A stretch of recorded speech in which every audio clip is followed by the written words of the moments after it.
Over the past 2 years, governments around the world have begun taking a harder look at children's access to social media. This follows mounting concerns about online bullying, harmful content, and mental health. Australia led the way by introducing a minimum age of 16 for social media use, with technology companies required to enforce stricter age checks.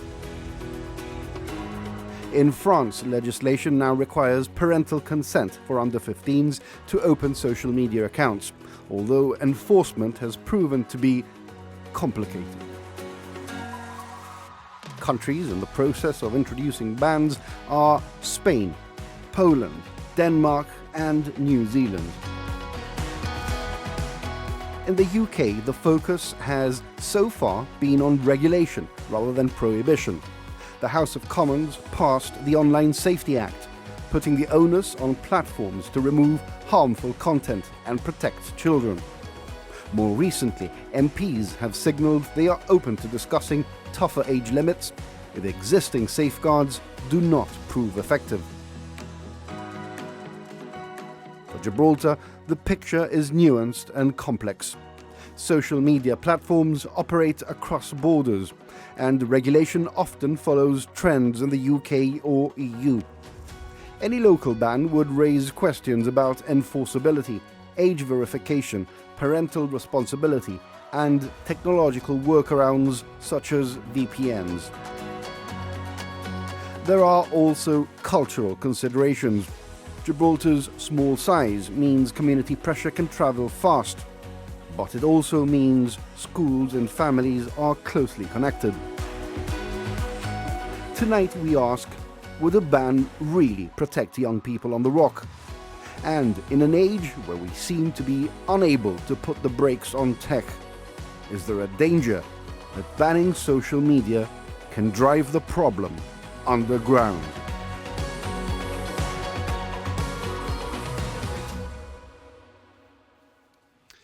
Welcome to Viewpoint, and our panel tonight are the head pupils of both comprehensive schools. To my right, at the very end, we have Marcus Martinez from Westside and Jesse Schiphol from Bayside. I got that right? Yeah. Yes, okay. And to my left, Natalie Massetti, who is a teacher with plenty of experience, but also has been pulled into a campaign of sorts.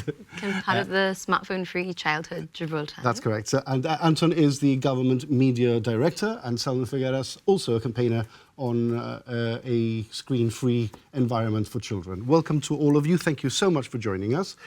I would say at this point, please contact us with your views, but you already have. In fact, there's been plenty of engagement on our social media. We've got over 250 messages. We can't get through all of them, so I'm not going to ask you to send any more. But thank you for engaging with Viewpoint and with GBC Television. I'm going to start over to my left with Natalie, who's been a teacher for 14 years, I believe. So tell us how you've seen things change with the rise of technology in that time. We have to be careful, it's not necessarily technology. No, I think there's a distinction as well between the smartphone and with social media. No, they're all different. So if we focus on social media, I think I've certainly seen a rise in issues with mental health. Anxiety is at an all-time high. The issues around cyberbullying, it's really, really sad to see so many people suffering. And an idea of a ban would be a way to reduce suffering. As a teacher, working so closely with students, I see these students 4 times a week. As an English teacher, it's a privilege. Sometimes I see them more than members of their own family. So I feel like I can really build a very good rapport with these students and really get to know them. And you can see what they're going through, and you think that there's a very clear reason. There has been a very significant change. It can be mapped on graphs. No? From 2010, as soon as the iPhone came in, all of a sudden we have all these peaks with anxiety, mental health issues, and academic ability is also dipping, which we're seeing now. And now, as I don't want to take up the entire well, okay, let's move on to Selwyn, who's also a campaigner on social media and a phone-free environment. Selwyn, can you tell us what the specific worries are for under-16s that don't exist for perhaps other young people or for adults? Yeah, of course. I'm glad you asked it, because I mean, this morning I sat down looking through the talking points, and there were so many I thought I'd write them down. You know, and it's disinformation, it's misinformation, it's the brain rot thing, it's the mental health, self-esteem, the bullying, the radicalization, access to the uncontrolled and, you know, unaccountable online communities as well, which is a point that I think we're going to explore a little more deeply later. A lot of these things that you're referencing, yeah, something that could happen without social media anyway? There, of course, children throughout the ages have had the challenges of growing up and whatever that has meant in the specific experience of a child. What's different today is the reach and the weaponization almost of a lot of these issues, and the fact that exposure to nefarious influences or exposure to dangerous situations is something that's been a fact of life throughout history, of course. But children nowadays have gone from a play-based childhood to a phone-based one, and the nature of the threats has changed such that they are in many ways new, in many ways they were unprecedented, and in many ways they simply could not reach children because the technology did not exist as the conduit to them. And that's why it's so particularly important that this is addressed. Fundamentally, the problem here is that any of the social media platforms met with any kind of suggestion of regulation react viciously. I mean, Elon Musk declared that Pedro Sanchez is a totalitarian fascist because he said that it might be a good idea to protect children from pornography and God knows what other content online. It kind of tells you that you're probably not barking up the wrong tree. Okay, Anton, you are the government media director. So you come from a background of media analysis and media direction. So, and media production too. Yeah. Media production, and you are also a father. So yes. Tell us what your thoughts are on whether there is concern about time spent and whether it's about content or psychological damage. So I was precisely wanted to say something about content. And from my background as a media producer to now communication director of the government, I have seen the evolution of now what they call now content creation trends. You know? And in communications, we're constantly chasing now viral content. Yeah. And what does this mean? We're constantly chasing content that is shorter, adjusted to shorter attention spans, that is more superficial, that is more punchy, and sort of tries to prey on the vulnerabilities of the frail consciousness and the frail attention span of people now. I used to be a documentary filmmaker. I used to make 2-hour-long documentaries on... Long form. Yeah, long form, in-depth, paused and reflective pieces that hardly have any space in contemporary media. And we live in an environment where masses of media are consumed, the vast majority of which have very little value from a social and intellectual point of view. You know?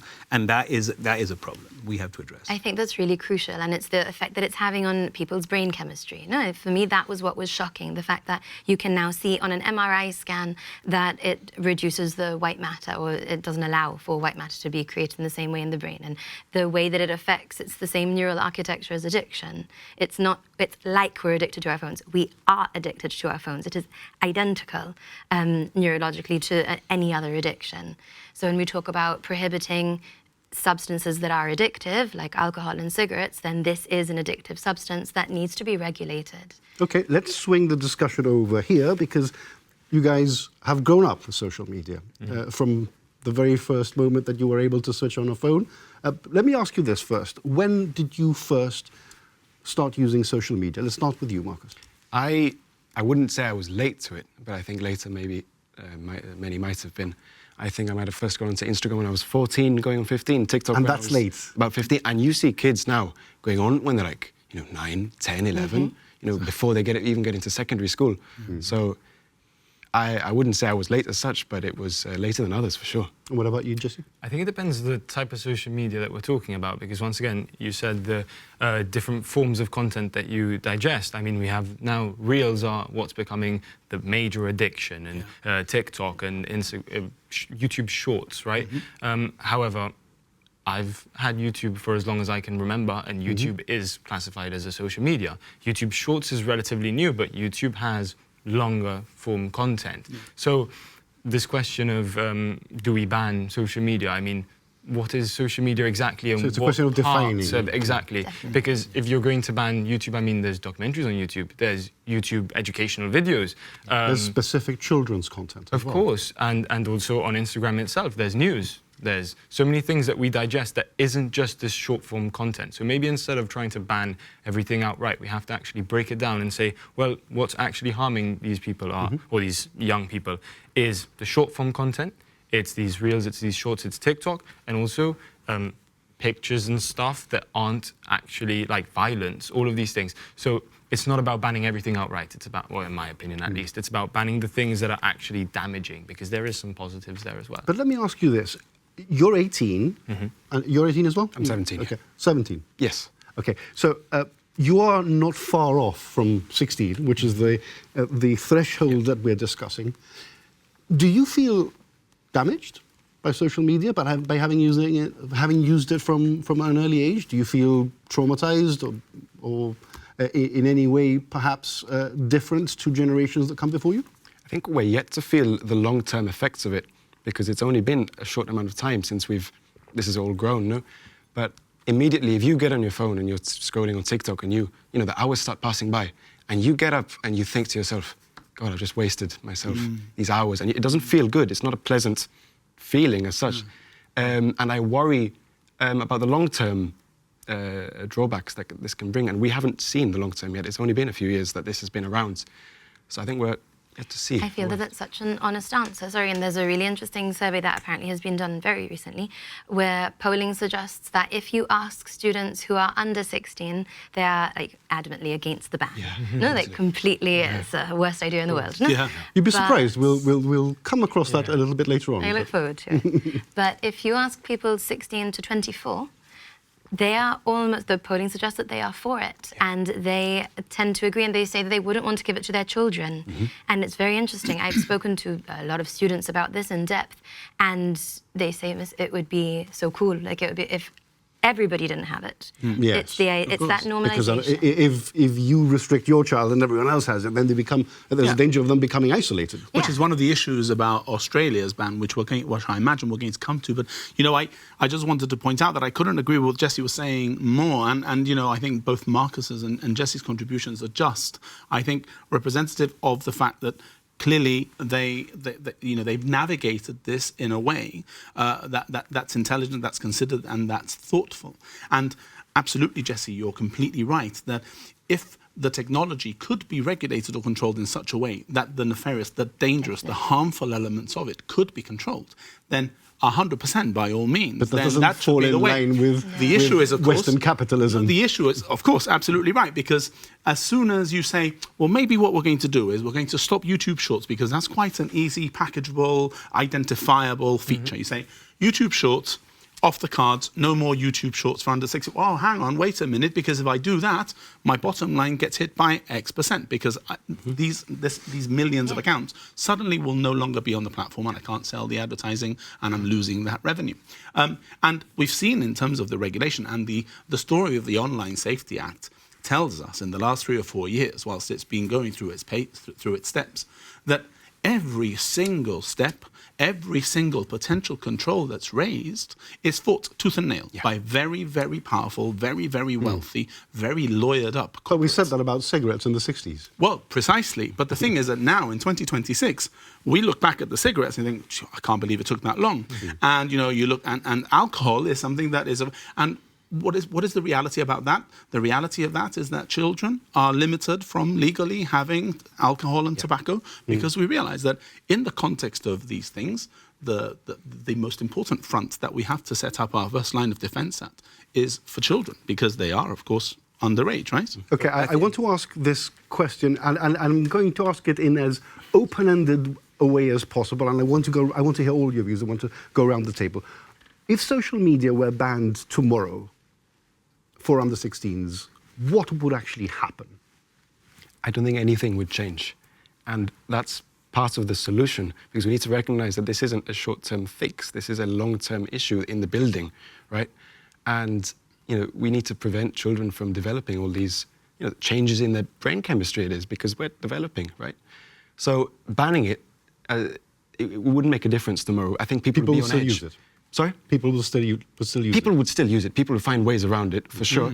But people in 10 years' time, people who are 8 right now, they won't have been exposed to that because, they won't be able to, right? Yeah. Maybe a 14-year-old might be able to get around this ban somehow, but an 8-year-old won't. Yeah. They will be protected from it, from all the social media for the next 10 years. Yeah. And they are the people we should be targeting, not the 14-year-olds. They'll find their ways around it. But it's a long-term fix we need to be aiming for. What do you think about what I Marcus think, said? yeah, I think I agree with that. I think where there's a will, there's a way. So if you really want to, you will. And it is also about literacy because, I mean, you were saying about cigarettes and alcohol is a perfect example. I mean, alcohol is illegal for anyone under 18 and there are people our age who drink. However, we are the generation that drinks the least. And why is that? Because of social expectations and of what we think of alcohol and the way that we perceive it. And it is perceived as, I mean, I don't think anyone would personally drink a bottle of vodka in front of their parents.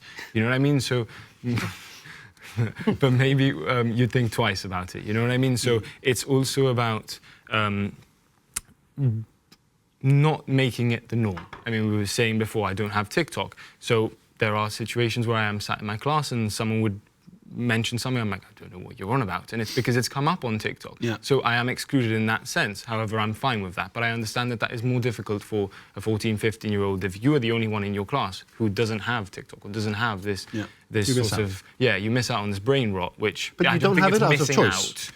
What do you mean? Yeah, I've done it out of choice, of course. That's very different to Of course. not having it But that's out why because it's- of there's a prohibition. That's in why place. it's the problem, because if you try to restrict people without educating them and explaining to them the reason that you're restricting them, they're going to want to do it. Like if I just tell you, do not touch the table, you're going to want to touch the table. Why can't I touch the table? Like what's wrong with the table? You know what I mean? So if I tell you you can't use your phone, or you can't use social media, or you're banned from social media, you can be like, well, what's in social media? I want to know. You know what I mean? So it's also about informing people and educating young people on why social media is actually harmful. And once you educate them, I think that people start understanding. I mean, I understand the negatives that it has, and that's why I don't have TikTok, for example. But I'll keep my Instagram because it has positives. Okay, let's flow that question over to my left. Natalie, Well, what do you think would happen if we banned social media tomorrow? Well, I couldn't agree with what you're saying more. I agree completely that education is the way forward. And I think with my conversations with young people, whenever I have said, do you realize X, Y, and Z is happening? They've said, no, I had no idea. And I think that's really important to be able to make a fully informed decision. But we're also asking them to make a decision on something that is so painfully addictive. Everyone is very addicted to their phones. I mean, we talk about an inconvenient truth. No, Al Gore, whenever he came out in 2006, no? And that was on climate change. And we had all this data to tell us that this is not a good thing. We need to make changes. And we didn't say, oh, well, let's just see what happens because the world is going in this direction. No, we took what the scientists said and we said, okay, we need to make changes. And this is an even more inconvenient truth because we are all addicted to our phones. There's that pull, no? Even when the phone is in your pocket and you feel like you need to check it. I tapped my book the other day. It was a book on the table, but it's just that instinct to tap your phone.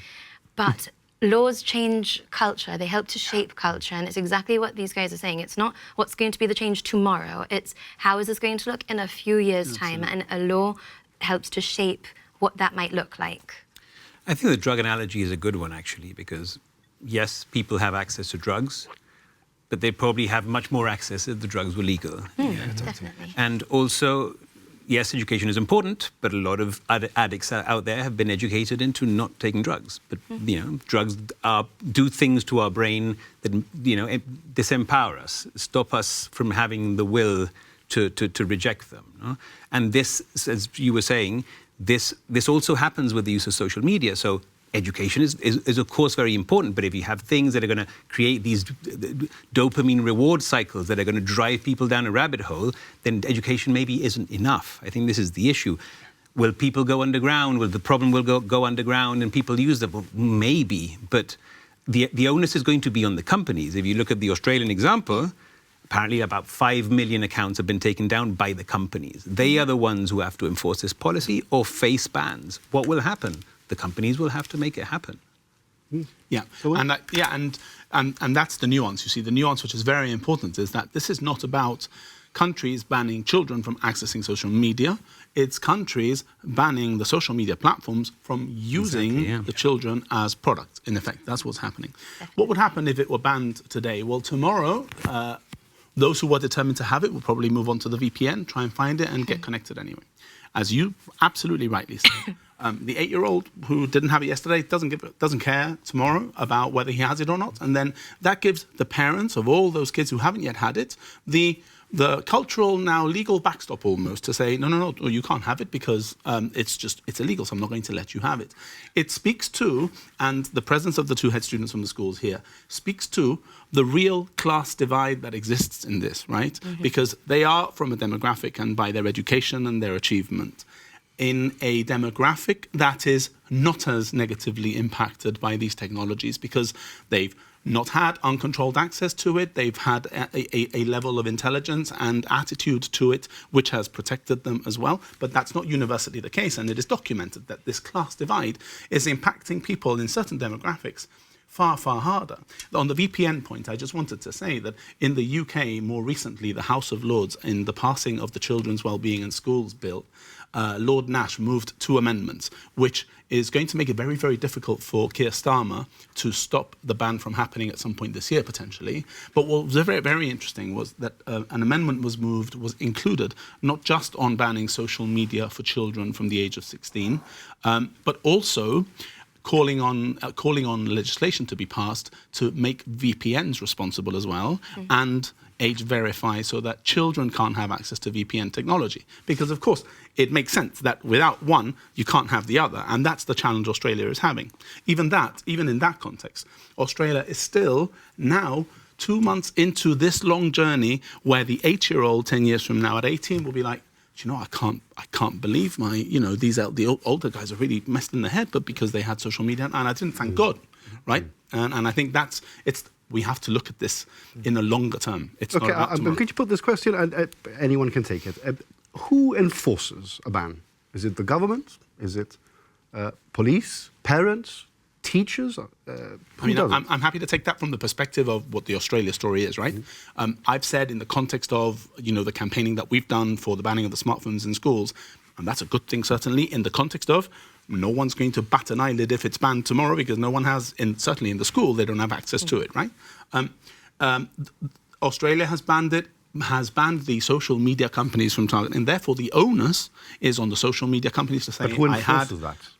The Australian government in Australia, right? They have a digital watchdog. Yes, and then in France it'll be the French government, in Spain it'll be the Spanish government, and in the UK eventually it will be the UK government, and the onus will be on the platforms. Now Mark Zuckerberg is really keen to engage with the Australian government about, guys, can we talk about how we sort this out? Because of course, 4 or 5 million accounts less going through whatever junk they put out in the algorithms. Because remember that when we got Facebook back in the dark ages, our newsfeed was about what you were doing and what you were doing and what you were doing and what I was doing. It wasn't a newsfeed of completely unrelated, unconnected content thrown at me because I stopped and scrolled a little slower on something and it thought that it was going to make me an alt-right or a leftist radical, right? But let me ask this, though, because in Gibraltar, for example, you can't have a situation, because of its small size and because of the fact that social media platforms aren't physically present here. So how do you enforce that? Anton, do you want to take this? Oh, that's a question, I guess, for a different kind of audience. No, I don't know exactly from a technical point of view how you enforce it. Maybe Hel wouldn't have. Yeah, I mean, sorry, and of course I rambled, so I didn't get to the point. The point is that ultimately the UK government, when the UK government passes it, and it's likely to happen sooner rather than later, will provide the backstop certainly for us to do it, in the sense of when the phones were banned in school, I said, well, it's not going to be for us to drive for a ban on social media because we're not big enough. Companies aren't registered here, there's no locus, there's no ability to proceed against them or to raise a complaint to an authority that will then pursue it, right? How it's done will be a technical matter for when the decision is taken here to follow the UK. And if the UK does it, it'll be very difficult to defend a posture of we're very different and we're therefore not going to follow. Because what's sad but useful in this case is that this is a global phenomenon and it doesn't affect us differently. It affects us in exactly the same way. Okay, Natalie, I want your view just before we go to a break on what role teachers would have in enforcement as well. If you know that under 16s have a ban on social media and you see them doing it, what do you do as a teacher? Well, as a teacher, because I'm not at school at the moment, but right now we have the Yonder pouches. Yeah. No? So I assume that as soon as you see your phone, the procedure would be to take it down to reception, and it would have to be collected by parents at 3:30. That was how it was when I left, and now I assume with Yonder it's. I'm asking hypothetically, not on behalf of the department. But I think it's a mistake to look at society and say, well, how are we going to fix this problem? Like, ultimately, this is a problem that's been created mostly by the companies that are profiting from this, and the way that it's been dealt with is by fines that these companies are being threatened with if they don't act. Exactly. And that's how it will happen everywhere else. I mean, surely people will educate, help their children, schools will have a role, government will have a role, but ultimately there has to be legal enforcement. Yeah, I think that's key. And with France, when they came out saying that we're banning it as from September, they were appealing to parents as well, and appealing to parents and saying, look, we need to work together on this, because it's really at home that perhaps they can actually stop their children from going on, and they need to be in agreement with the ban, because it's at home, like you say, enforcement is very difficult, but I mean, I imagine they can tell the parents you have to educate your kids and explain why this ban is important, and sort of try to push them away from this technology and explain the harm. And I think that is the inconvenient thing. But the that is what parents is so difficult, because it's very, very easy for your child to be on a screen. It's much easier. And also then getting them off the screen means you have to fight them on it. And it's so much. I think that if the law changed, it would help parents. It would give them something to say, look, this is why this is happening. This is not just me against you, and it's not that clash between parent and child. This is something global. No? This is, everyone is realizing this. Okay, we need to go to a break now, and when we come back after the break, we'll have more discussion, and we'll hear more young people's voices on the possibility of a ban on social media for under 16s. Don't go away.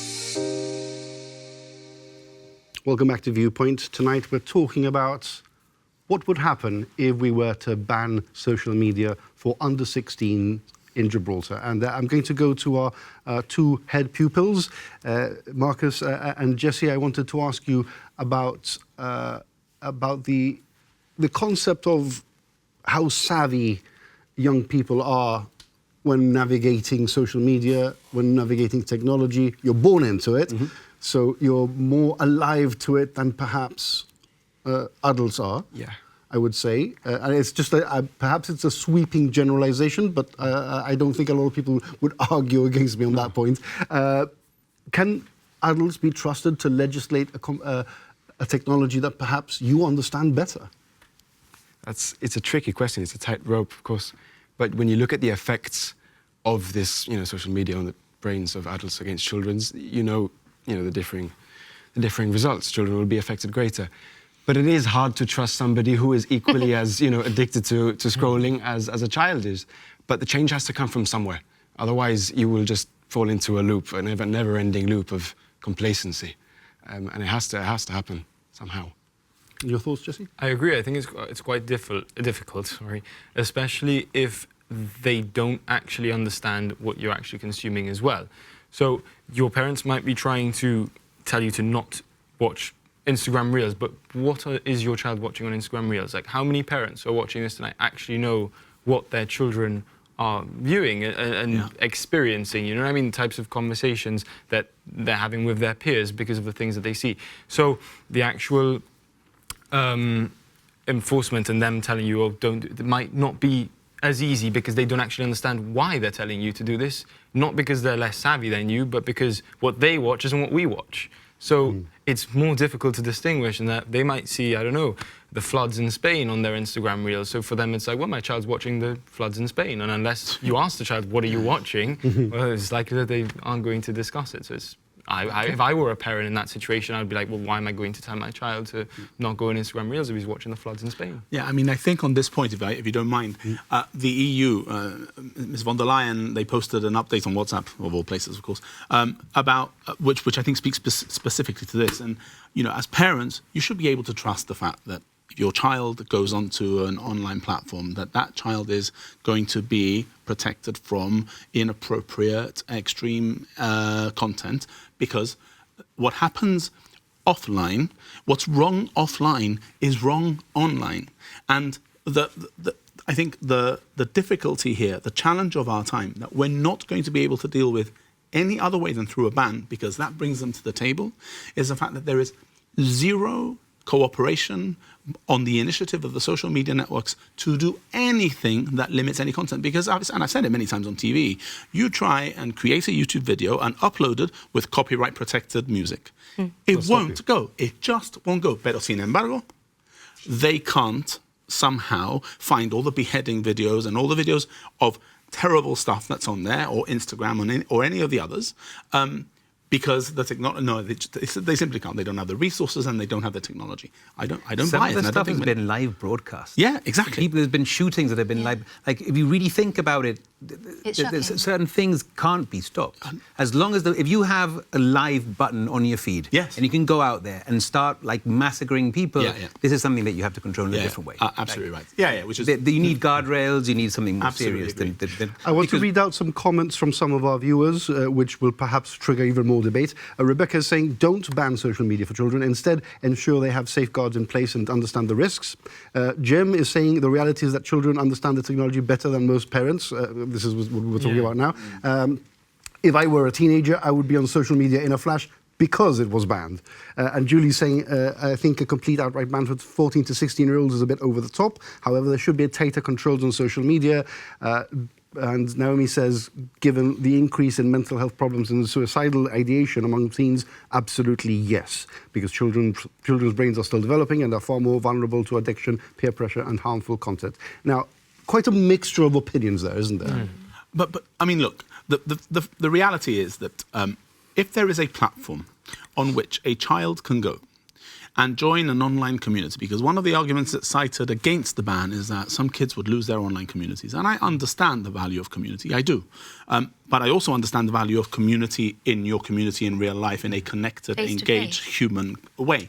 Because some of the online communities where vulnerable children going through difficult moments in their life will end up in are the ones which are unaccountable, anonymous, and there are people on the other side who are intentionally encouraging people to take their own lives because they can, because there's no age verification, is anonymous, and no one can do anything to stop it. And then when that is some of the context that we're talking about, and when that is put to these companies, and these companies say they can't do anything, and I don't buy it, and no one buys it, then I think the only response is to say, se acabó.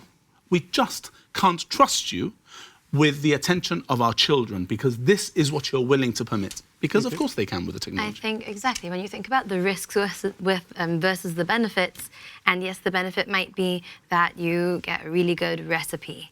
But the kids aren't looking at recipes, nobody is looking at Oh, there might be some. But something positive from social media is my point. The risks are just so, like, you can't argue with that. And we know that there are, like, anorexia groups and bulimia groups encouraging people to stop eating and to continue with what they're doing, and encouraging people towards suicide. And you're at a very, very, very vulnerable age. And if you're looking to your phone for advice, it's just so dangerous. It's so dangerous. We always talk about the Wild West. Do you guys remember the whole Momo thing? Yes, I do. And Momo, remember Momo? No, I don't. It was a doll's head that was.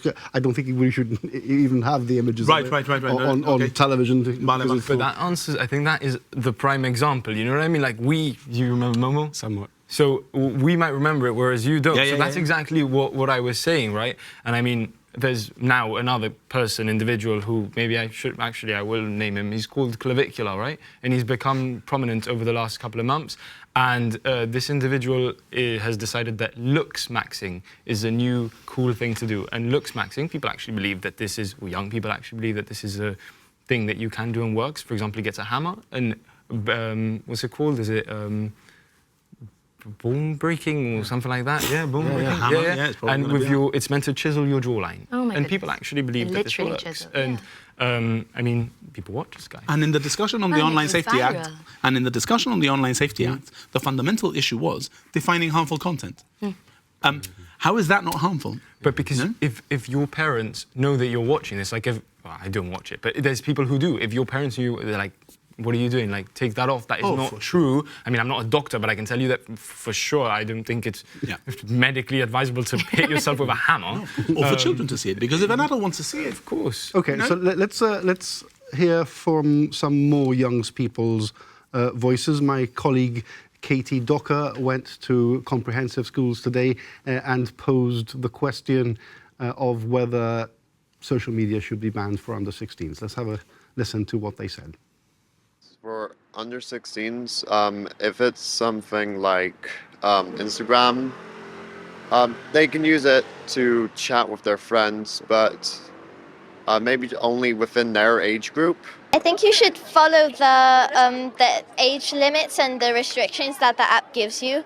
And otherwise, I think it's not that serious. No, because it can be used to communicate and make more friends online. So when you're posting and stuff like that, other people see it and they can talk to you through that, and like you can make friends in like all around you that maybe are in different school and stuff like that. So you make friends through that. I use social media and I think that it shouldn't be banned because like some like people need to like text their mom, their parents, and like some other things like. I think like sometimes if I like after a long day, let's say I've gone training or whatever, because I do football and hockey, and it's quite a lot. I have training almost every week, you know what I mean? So sometimes when I get home, I can just sit down, relax, and get on TikTok or whatever. But there are some downsides as well.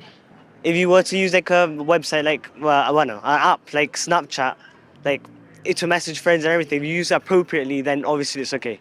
But yeah, that's my opinion. And have you seen these apps being used inappropriately? What kind of things have you seen?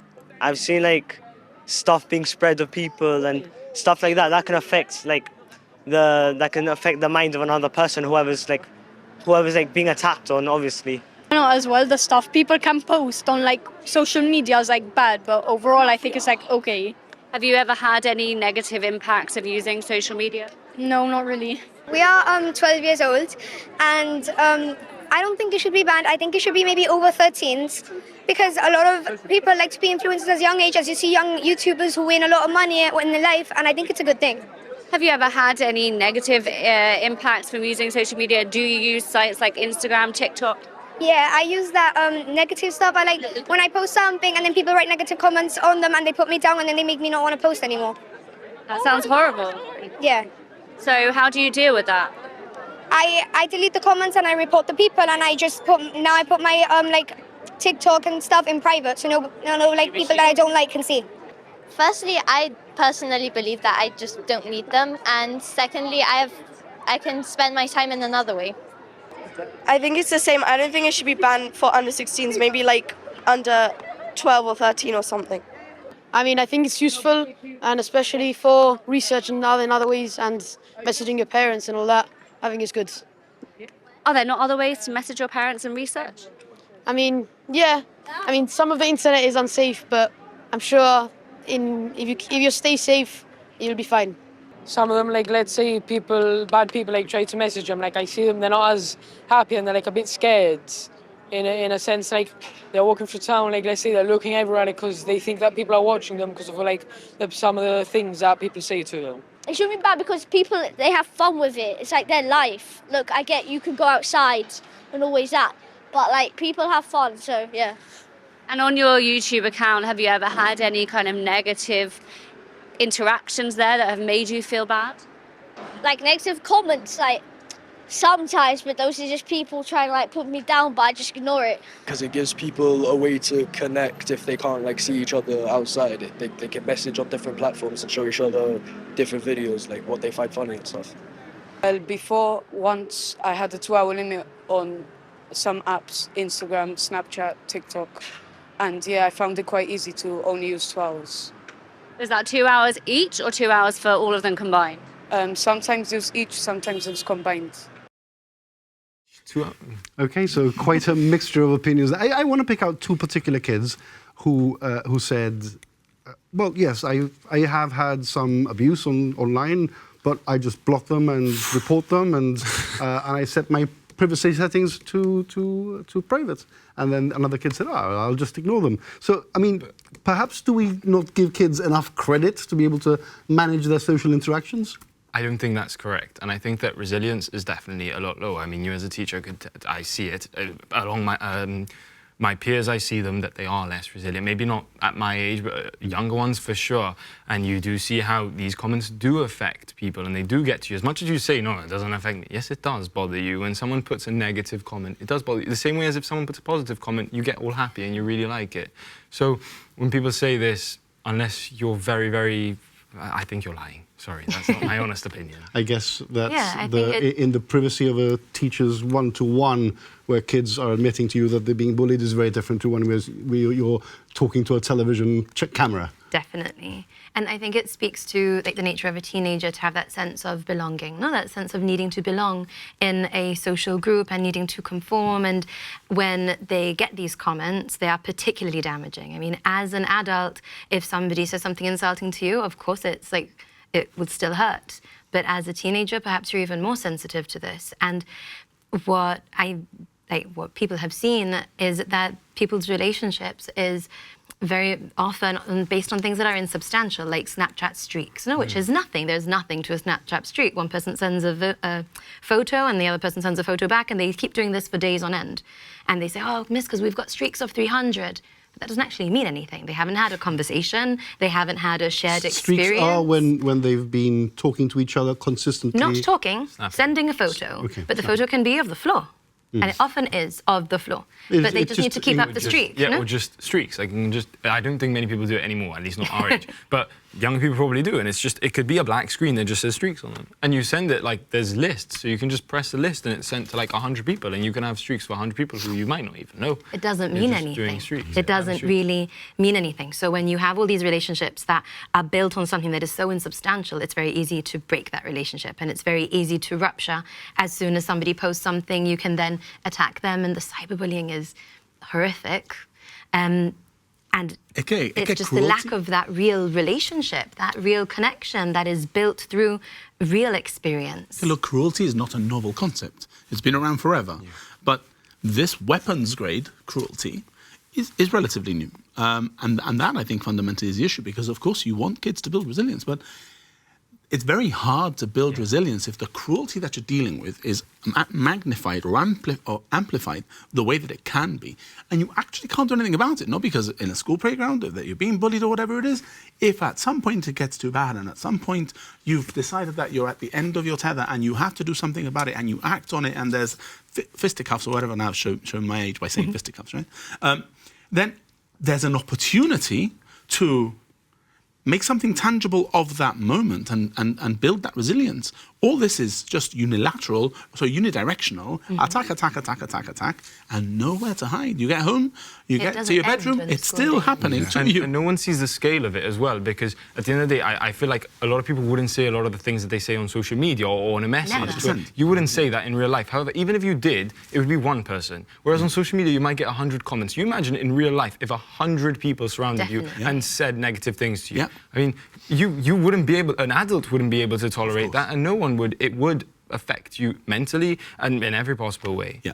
To add on to what Selwyn said, there's just this aspect of social pressure as well. Social pressure has always existed, right, in person or whatever it is, but now it never leaves you. You go home and you're subconsciously, whether you like it or not, you're being influenced, right? You're seeing all these people who look a certain way, they act a certain way, and while they're not outright telling you, you should do this, you should do that, they still influence you. You still feel it, and you have no escape from it. It's just always there. It's the, I mean, in testing, no, in testing and setting up mock accounts for 13-year-old boys, 13-year-old girls, no, the 13-year-old boys within 8 minutes will be fed Andrew Tate content, and the 13-year-old girls within 8 minutes will be fed self-harm and all that stuff, plus all the beauty tiene que ser la más guapa, right? And so what you see, of course, and you see it in la calle, right? You see that there are these cookie-cutter versions of girls at 13, 14, 15 years of age who are dressing in exactly the same way, just variations on a theme, because that's what the image they're seeing online at that point is that zeitgeist, right? But it's a zeitgeist that you're not just seeing on the cover of a magazine and then that's a new magazine, next week it's something else. Reinforced over and over and over. And it's a relentless dopamine loop, and it's so addictive that they will just keep going. Yeah. Should children be involved in the conversation? Absolutely. Of course. How could you leave them out? I mean, I think that going back to what we were talking about earlier, there's the issue with the sort of the delivery system, no? And all these traits that we were discussing, how it sort of preys on the dopamine loops and how it's an addictive relationship that you have with the medium. I know a lot of grown-ups, and I know about people on this table, who have left social media because they feel that the environment is toxic, because it amplifies all the negativity. Imagine the cocktail. Yeah, we have developing brains, addictive substance, and toxicity. Put it together. You know, this is the only possible outcome. That is why I think countries are realizing that it's time to act. Okay, I didn't send this to you on the talking points, and the reason is because I've only just thought of it. So, my apologies in advance. But I wanted to talk about AI as well, because. Oh, have you got another 4 hours? No, I know, but it's specifically in the context of harm and harmful content. A few years ago, the police would ordinarily send out on a yearly basis, do a campaign about sexting, which was rife. Nowadays, of course, you don't even need to participate in order for an image to be generated of you in the nude and passed around. That's terrifying. Absolutely terrifying. Yeah. It adds a new layer to the problem. Complexity. Right. And you know, there's already plenty of anecdotal evidence and stories that you read about where adults have been told by their AIs, when they've said that they're thinking of taking their lives, that their AI has said, well, don't tell your family about it. You know, this is something that really is going to be very embarrassing, so probably just best kept to yourself. There's a huge education piece that needs to happen in this respect, as there needs to be a huge education piece, and I'm not sure. I know that there is some digital literacy and digital citizenship, but very, very limited as far as I understand, which I think is super important, because I don't think that a ban on social media for under 16-year-olds is the end. I think it's the beginning, and that you need to have a significant amount of resource in educating kids around these issues, with a strong component in AI and what that means in terms of companionship, because there's no doubt that, you know, if Elon Musk has his way, he's going to have his Optimus robots, which are programmed with Grok, and they're going to be able to be great company for people who are lonely, right? But there are huge threats there as well, which need to be addressed. And so, yes, AI is very worrying already. You're seeing that there's discussion around what controls AI companies are going to put in for. I mean, just today I was seeing in my account that I can add a child to my account and probably add lots of controls there. But you know, in this debate, we have to consider how we educate our children as a concept, as a whole, I think. And we will find out about the negative impacts after the facts. Oh, yeah, absolutely. The problem is we need to educate people on something that is emerging, that is organic, and we have no handle on. So the AI world is absolutely terrifying.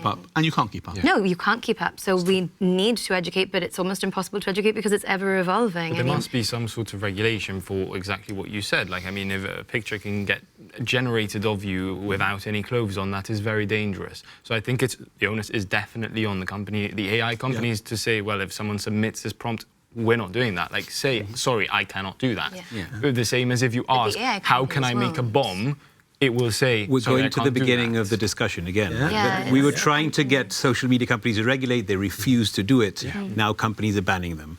With AI, we're in the beginning of the same process. When the French authorities raided the offices of X last week, Musk went on to say that they are free speech, anti-free speech or something like that, because they were trying to protect kids from...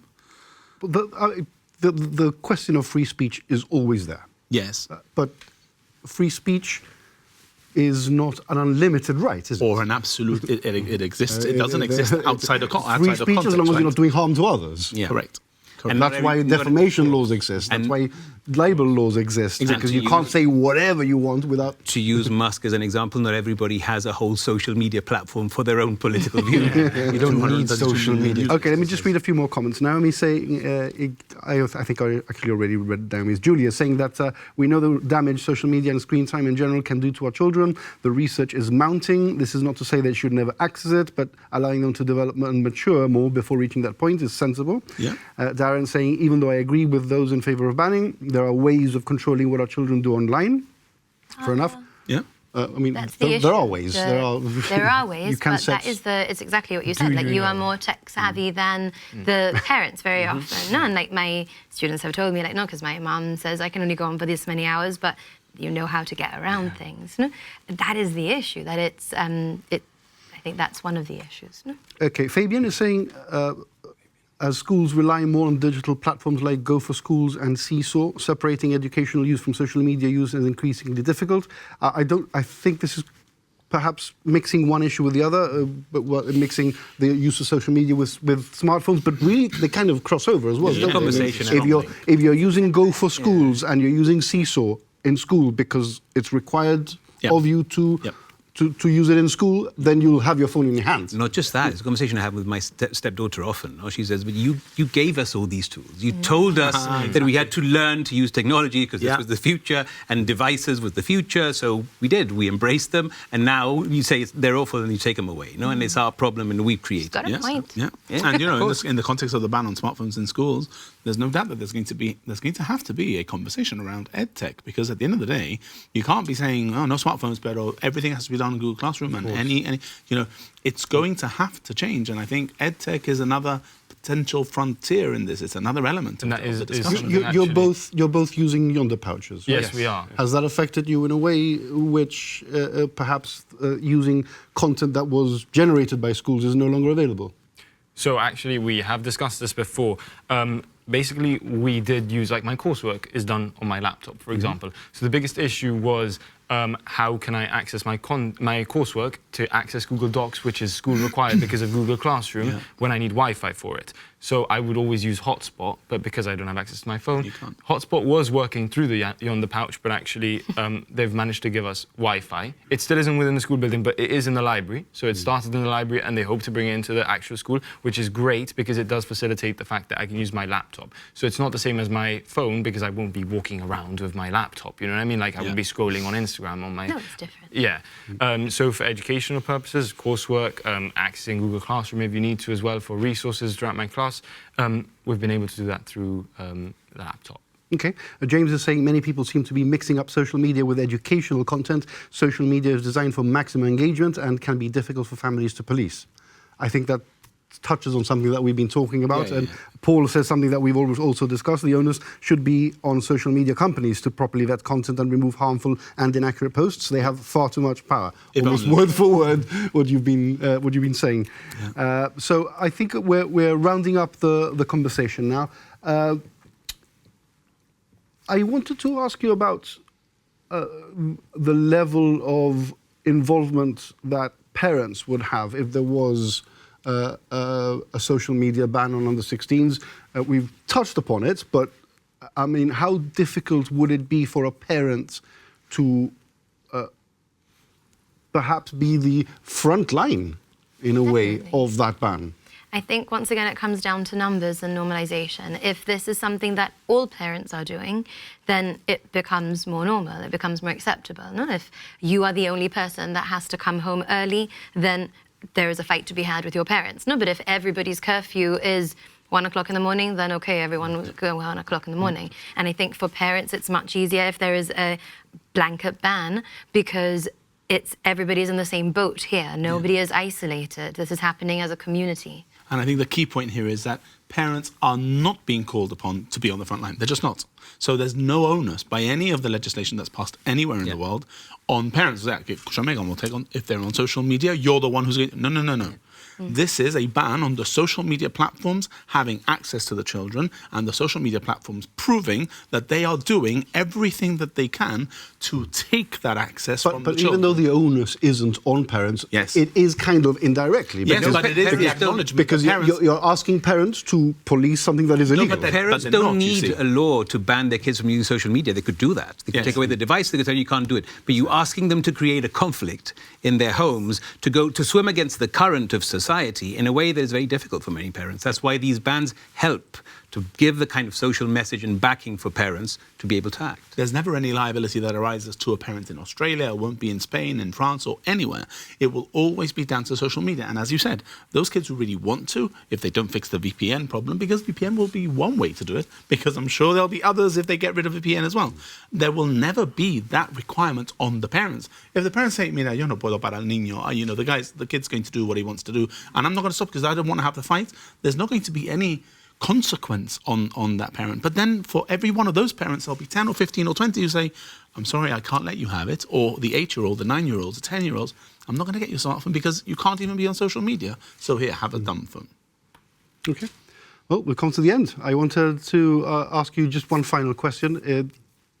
Just to picture the situation, if we ban social media for under 16s, what would change in Bayside or a Westside classroom in the very near future, in the next week? There was actually a study that was done by Harvard recently where they removed TikTok, Instagram and Facebook for 1 week from young people.